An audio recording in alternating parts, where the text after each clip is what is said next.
महाराष्ट्र की सियासत में एक और बड़ा खुलासा। लोकसभा में नेता प्रतिपक्ष राहुल गांधी के वोट चोरी के आरोपों के बीच एनसीपी प्रमुख शरद पवार ने कहा, विधानसभा चुनाव 2024 से पहले में मिलने आए और दावा किया कि वे 288 में से 160 सीट पक्की कर सकते हैं।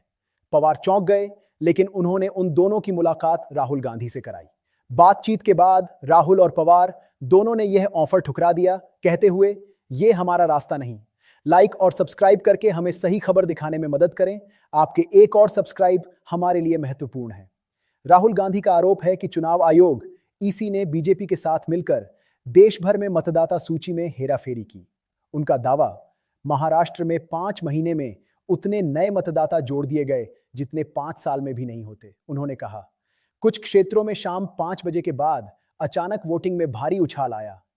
कर्नाटक का उदाहरण देते हुए राहुल ने कहा, कांग्रेस को 16 सीटों की उम्मीद थी, लेकिन मिली सिर्फ 9। एक सीट महादेवपुरा में तो 1,250,000 वोटों की कथित चोरी हुई। महाराष्ट्र के मुख्य निर्वाचन अधिकारी ने राहुल से शपथ पत्र और ठोस सबूत मांगे हैं। महाराष्ट्र विधानसभा चुनाव 2024 में बीजेपी, शिवसेना, एनसीपी, अजित पवार गुट की महायुति ने 288 में से 235 सीटों पर जीत दर्ज कर भारी बहुमत हासिल किया, जबकि महाविकास अघाड़ी बुरी तरह हार गई। अब सवाल उठते हैं, अगर यह दावा सही है तो कौन थे वो लोग जो 160 सीट पक्की करने का दावा कर रहे थे? क्या सचमुच मतदाता सूची में बड़े पैमाने पर गड़बड़ी हुई, या यह सिर्फ चुनावी राजनीति है?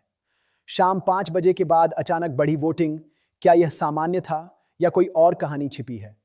क्या चुनाव आयोग पारदर्शिता साबित कर पाएगा? और सबसे अहम, अगर ये आरोप साबित होते हैं तो क्या महाराष्ट्र का चुनाव रद्द होना चाहिए? कमेंट में बताइए।